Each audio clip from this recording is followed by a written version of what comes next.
Hello. So in another break from tradition, we're going to do a slightly longer video today as we're going to actually walk through the entire Meraki dashboard.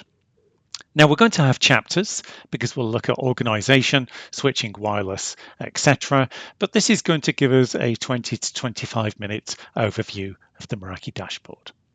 We're going to start with the organization summary. And this is where we get to see everything that's going on within our Meraki dashboard.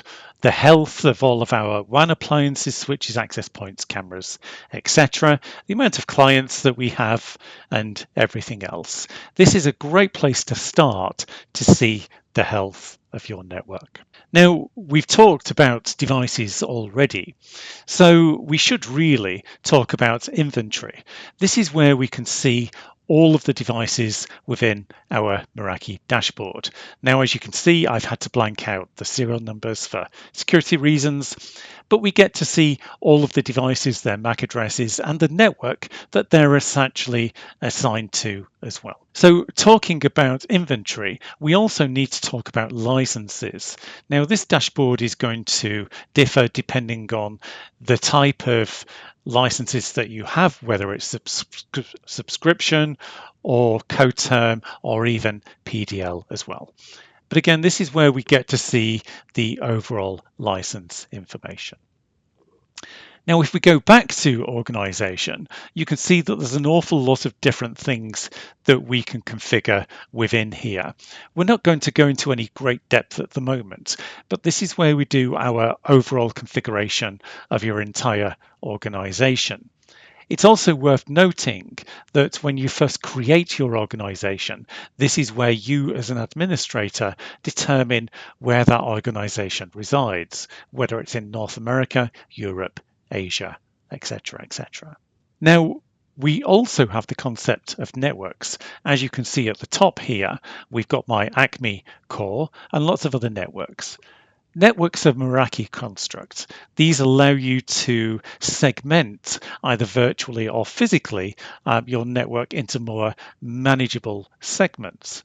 This is also great from a role-based access control because it allows you as an admin to assign sub-admins to manage a particular part of your network. As you can see on the left-hand side, I've got all of my different Meraki capabilities in this one particular network, but you might want to segment those out so that you have an admin that just manages cameras, for example. But anyway, this is a really quick look at our organization, and we'll come back to this shortly. So let's move on to switching. We'll go to switching and we'll start with switches overview. This shows us all of the different switches that we have in this particular network. You can see that we have 4 different types of categorizing switches, whether they are offline, alerting, online, or dormant. We can obviously, if you want more information, add lots of different columns here to help you. So let's go and click on my online switch. We get to see lots of bits of information on here, which ports are actually being used, which are being used for PoE, and even the uplink as well. Now, again, really quickly from here, we can get to see that this particular device is connected full speed, and this is reduced speed. This could be for any number of reasons, but in this particular case, it's because I'm using a cheap cable. We get to see the connectivity of the device, the usage, and all of the different clients connected to this particular switch as well. We can manage all of the ports from here, and we get to see all of the information in here as well. Device health is new and tells us exactly that, the health of the device, how much RAM is being used, CPU, etc., and also how much energy the switch is using. We have an event log to see everything that's going on. We can set the location for the switch so that if you have many switches within your organization, people can find them physically really easily. And lastly, we have tools. Now, tools are an amazing addition to the Meraki dashboard. These allow us to do lots of different troubleshooting, such as pinging a switch from Meraki dashboard in the cloud. And you can see that this particular switch is incredibly healthy, giving us 25 milliseconds, 32 milliseconds, etc., etc. There's lots of other things that we can do in here as well from a diagnostic perspective, cable test, cycling ports, etc., etc. So what else can we do with switches? Well, we're going to go back to switching and switch ports. Now, again, one of the great things that we can do in the Meraki dashboard is across all of our switches, have all of the different ports for all of the different switches within this one dashboard. So we can theoretically edit all of the switches at the same time. Again, we try to be really helpful in showing you when something bad is going to happen. So I'm going to unselect my WAN ports for these switches, go back, and again, what we can do now is configure all sorts of different things in one go. So if you have lots of different switches within your particular network, we can configure all of the ports really quickly. And again, at any point, we can look at a particular port and we can configure what that port actually does. So what else can we do? Well, port schedules are an amazing thing to have because from an environmental perspective and sustainability, what we can actually do is we can put ports on a particular schedule. Well, why would you want to do this? What it enables us to do is to turn ports off at particular times of the day. This is great for any PoE devices because you can turn off bits or all of your Wi-Fi when it's not being used. So port schedule is an amazing way of saving electricity. Lastly, we can look at staged upgrades as well. One of the benefits of this is that we can actually create a sequence of updates for a particular bunch of switches, meaning that there is little to no disruption for users. So that's a very quick look at switching. So from switching, we're going to move on to security and SD-WAN. Let's go directly to appliance status. Again, this is going to show us all of the appliances that we have in my particular network. And in this particular case, I only have one. We get to see the location of the device, historical device data, and all of the port statuses as well. We can have a look at the health of the uplink and all of the information which is on here. If you're using one of the 67 or 68s, this allows us to see SIM card usage as well. And again, we can use lots of different tools to help us with any problems that the switch might be having. One of the cool things is that we can even do trace route from the switch as well. So let's go ahead and have a look at some live data. As you can see, very quickly, we're going and finding out how the switch gets to cisco.com, straight from the Meraki dashboard. Now, one thing to mention, one thing that Meraki has been incredibly successful at is SD-WAN. Now, this is incredibly simple to set up. In fact, it can take you just less than 5 minutes with just a handful of clicks to actually get set up. So the first thing to note is obviously we have all of our policies in here, lots of traffic shaping rules, etc., etc. But what we can do is then go to site-to-site VPN, and this is where we will actually do the configuration. Now, as you can see at the moment, I've got this turned off. So let's create a hub. This is for this particular appliance that we have. We can give this main subnets, AnyConnect, VPN subnets, select all of the NAT traversal, etc., etc. And all we would have to do then is just click save, and we have configured already our hub, which is amazing. If we wanted to then configure a spoke, this would be really, really simple. And as you can see, it's telling us that there's already no hubs here. So let's go and click save. All we've done is just create a hub. We could then go to any one of the other MXs that we have in our network, and then we can then say that this is going to be spoke. We can add a hub, and there's our hub. Click Save, and we have already created an SD-WAN overlay on our Meraki network with literally just a handful of clicks. Really simple. So what else can the appliances actually do? Let's go back to our Meraki core network. We're going to go to security and SD-WAN, and we're going to have a quick look at addressing and VLANs. And again, you can see that this particular MX is in rooted mode, and we can configure all of the LAN configs here, etc., etc. Now, if you're using some of the bigger MXs, this is where we would also configure the warm spare. Warm spare essentially enables us to run our MXs in high availability mode. So if the WAN or if the MX goes offline for whatever reason, the other MX can take over. Let's go to Security Center. Our MXs do content filtering and IDP, threat protection, etc., etc. And you can see that I have quite a healthy network within my organization. But you can see that the MX has picked up that one of my Windows machines on my particular network has got a problem. So we can go ahead and diagnose what this problem is. We can then go and find which machine has been affected as well. So we configure all of the things for Security Center through threat protection, content filtering, etc., etc. So let's just have a quick look at this. As you can see, I've got AMP turned on, I've got intrusion detection and prevention turned on, and we can see that we have some trusted exclusions in here. And lastly, we've got umbrella selected on here as well. So really straightforward.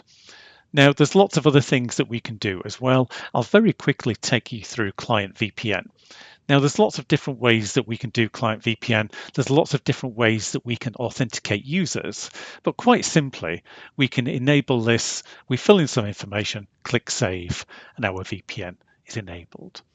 But we can also use the AnyConnect client as well. So if you're using AnyConnect with any number of other Cisco capabilities, umbrella, etc., etc., we can get that configured really simply. But again, with everything in the Meraki dashboard, this takes a few seconds to do. Lastly, let's have a look at probably one of the most important capabilities. This is our firewall. And this is where we set all of the rules. I have a very simple network here at home, so you can see that there's very little actually going on in here. So moving on from security and SD-WAN, we're going to go over to wireless. Let's have a quick look at an overview of our wireless before we go on to the access points themselves. We have a relatively healthy network here. You can see that clients are very quick to connect. We've got very few failed clients, if any. Latency is measured as well. We've got network service health, and you can see everything going on. And lastly, we even get to see the top application. We can see a list of our access points, of which I have just a few within my home office, and they are relatively healthy. You can see, however, that one of them are actually offline here. But again, like we saw with our switches, we can see the health of these really quickly. So let's go and have a much deeper dive into the health of our Wi-Fi. There's not really much going on. So let's have a look at the last 12 hours. And again, everything looks really peachy on this particular network. But what is amazing is just the sheer amount of data which is available to you. If there was any particular period where things might have been bad, we can go back quite a long while and see which particular SSIDs are having a problem, and we can see which clients are having problems as well. So this really does give you an awful lot of information, which enables you to keep your network incredibly healthy. So what else can we do? Well, we actually need to go and configure an SSID. So let's do that. I'm going to pick one of my unused. Now you can have up to 15 SSIDs. This is where we get to set the security of an SSID. And as you can see, we've got Mac-based access control, we've got enterprise with lots of different configurations, IPSK, and IPSK without radius. We can do splash pages. There's quite a lot that we can do. We can even do walled garden, which will help users get configured as well. And lastly, we can do some content filtering as well on here. So lots and lots of information. So let's go and click on Meraki Cloud, and you can see that this is where we would get to set up any radius as well on here.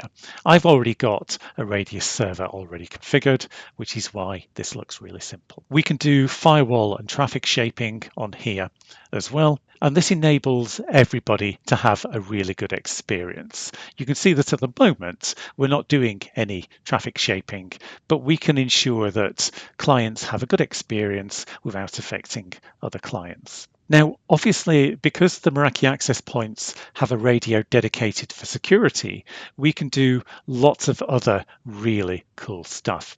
We're going to go to Air Marshal. And what this allows us to do is can see lots of different bits of information that would normally take a dedicated device to see. So, for example, we get to see some rogue SSIDs. We get to see all of the other SSIDs. Now, the radio is so good, we even get to see cars which are driving past. We get to see anybody which is spoofing, malicious broadcasts, and packet floods as well. So one last thing, let's have a look at the health of the spectrum itself. Now again, we use the dedicated radio on the device to actually get this information. So let's go to our lounge Wi-Fi, and you can see that everything is looking relatively straightforward. We've got another AP over here that we'd be able to see, and you can see everything which is going on, which is quite neat. So we've talked an awful lot about the physical aspects of our network, but what we haven't talked is about the clients connecting to it. Now, at any point, we can go to network wide and clients and see all of the devices connected to our network and where they are connected as well, which is quite neat. But what we can do is, unlike any other network vendor, we can actually manage devices with Meraki Dashboard as well. This capability is called Meraki Systems Manager, and this allows us, as I mentioned, to manage devices. Managing devices brings lots of different benefits. It allows you to manage the security of the device, the posture of the device, install applications and settings. There's a whole bunch of different things that we can actually do.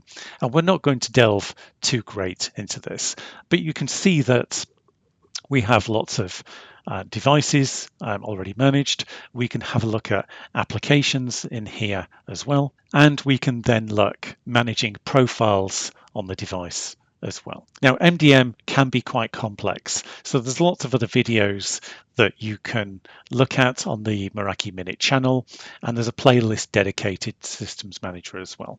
But one of the benefits of managing a device in Meraki Dashboard is actually when it comes to Wi-Fi. We can go to SSIDs, and one of the things to note is obviously PSK, pre-shared key, has been around for forever. And this is a really simplistic way of securing devices when they join the network, of authenticating, but not secure, because once one person learns what the PSK is, then you might as well not have it, because everybody will know. So one of the things that we can do is 802.1x. This is enterprise authentication. Now, normally, traditionally, this would be username and password, but what we can do is we can actually use certificates. So I'm going to go back to my unmanaged, and I'm going to scroll down, and I'm going to tick enterprise. Now, again, traditionally, you would use your own radius server to do this, but what we can actually do is use something called Sentry. So let's go back, and you'll see that we have a Sentry network here. So I can select my Meraki Systems Manager network here, all devices, and I can click save. What this does is for managed devices, we install a network configuration, we install a certificate, and we also then add that device into the Meraki radius. So you can see that the Meraki Wi-Fi is installed on all of these devices automatically. So you don't have to build a radius, you don't have to build a certificate authority. All of this is built into the Meraki dashboard. So if we go to clients now, we've provisioned all of these devices with a certificate, which means that these devices can now join this particular SSID with a certificate which is managed through Meraki Dashboard, which is renewed through Meraki Dashboard as well. And it's taken me just seconds to do that. If you were going to do this on your own, then it would take you a considerable amount of time to build your radius and PKI infrastructure. But with Meraki, we can do this in seconds. Now, what we can also do is we have something called group policies. Now, because the device is joining with a certificate, what this allows us to do is to use the posture of the device to join the network, which means that we can then automatically move devices into different group policies, ensuring that we have network segmentation and network access control. So that's Systems Manager and Meraki Wi-Fi together.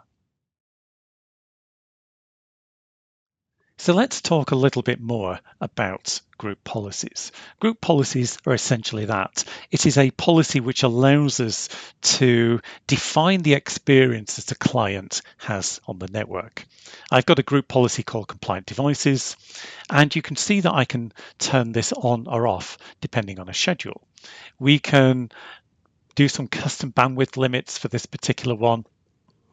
We can opt out of hostname visibility and have some firewall and shaping rules as well.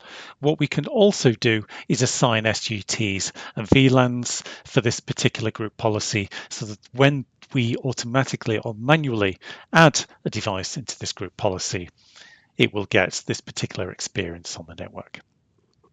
But we can do lots of other different things from a network-wide perspective as well.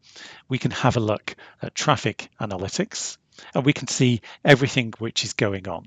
We can see hot times of the day. We can see usage. So are you having lots of clients join, or is a particular client using a lot of information?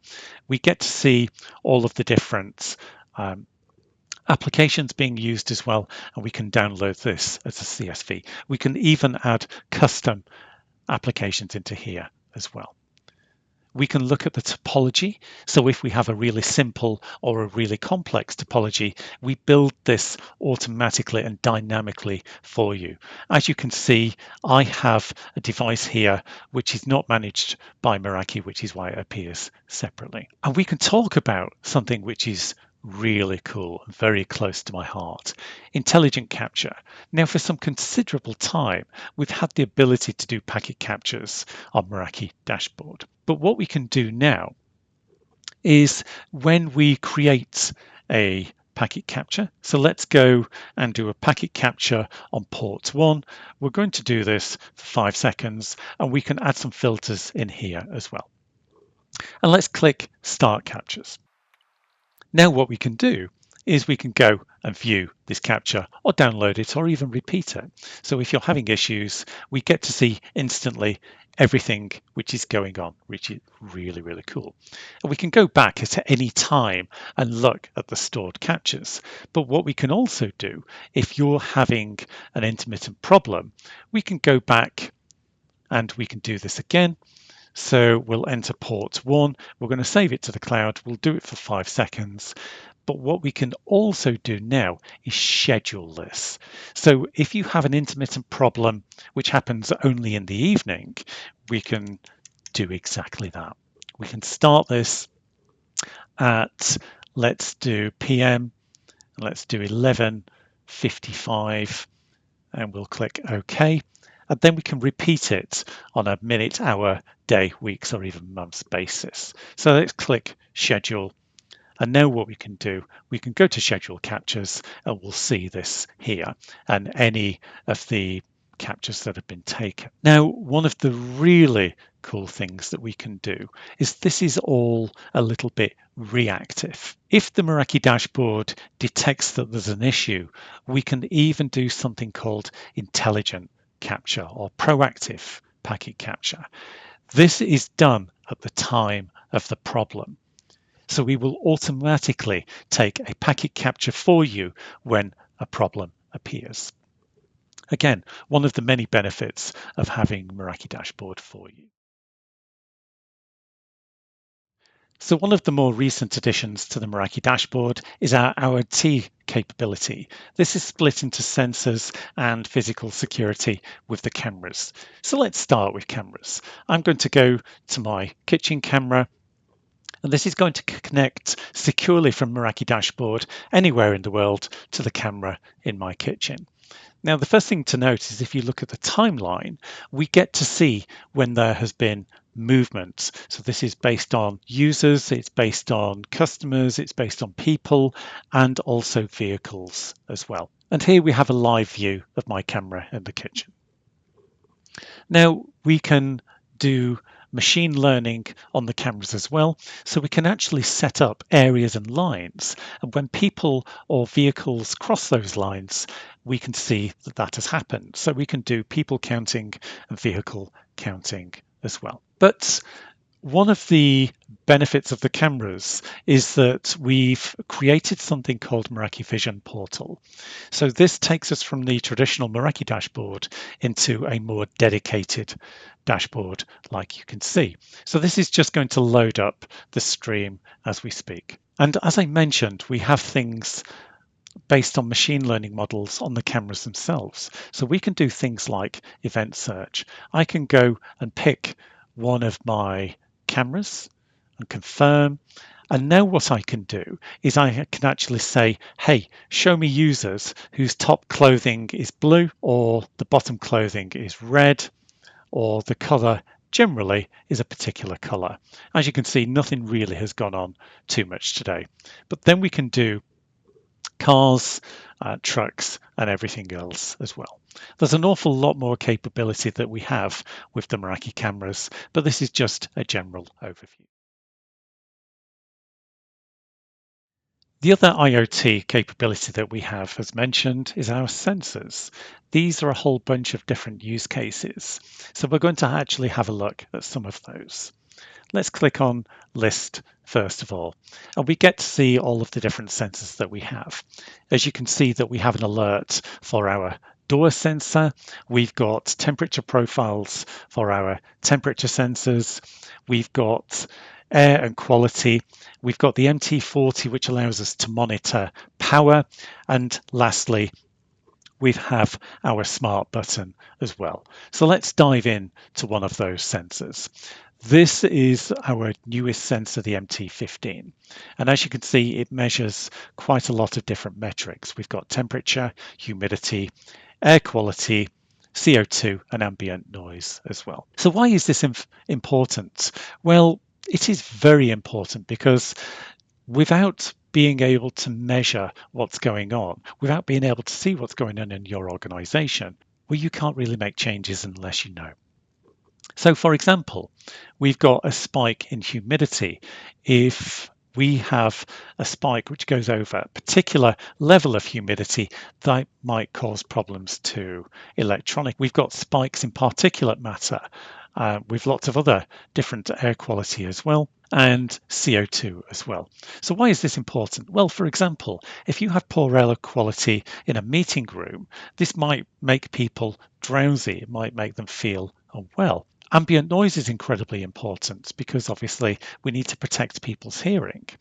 But one of the really cool things that I noticed the other day is during the middle of the night, I have periodic noise in my kitchen. And this is periodic to the point where there is actually structure to this. And this is so sensitive that I can actually detect my boiler coming on periodically through the evening, which is quite cool. Now, one of the things that we can do is we can assign cameras to these as well, these particular sensors. So you might want to assign a camera to a door sensor, for example. We get to see lots of different things on here as well. And on the MT15 itself, we can then define when the light changes on the front to detect excellent, fair, or poor air quality. As mentioned, we have lots of other different types of sensors, water leak detection, etc., etc. And what we can do is, rather than just showing you all of this information, we can actually create different alerts so you can be alerted to when something actually happens. As you can see, I've got a few alerts already, and I've even got something which can potentially detect vaping as well. So this is a little overview of our sensors. So now that we've had a quick overview of the Meraki dashboard, there's just a couple more things that we need to talk about, and we can look at our cases and get help. If you want to learn more about Meraki, we can go to the Learning Hub, and there's obviously the community when you're not sure of how to achieve a particular objective. Lastly, we've got firewall info. So if you want to really tie down your firewalls and ensure that only the right information gets in and out, then we have all of that information here for you as well. One last thing to note is when we do have alerts, we can see that all of these appear in the Meraki dashboard. Now, obviously, there's an awful lot more information we could show you, but we are limited on time today. But please reach out to your Meraki sales rep or your systems engineer for a more detailed dashboard demo if need be. Thank you for your time, and please, if you've not already done so, consider subscribing to the channel because we've got an awful lot more content lined up for you. Thank you.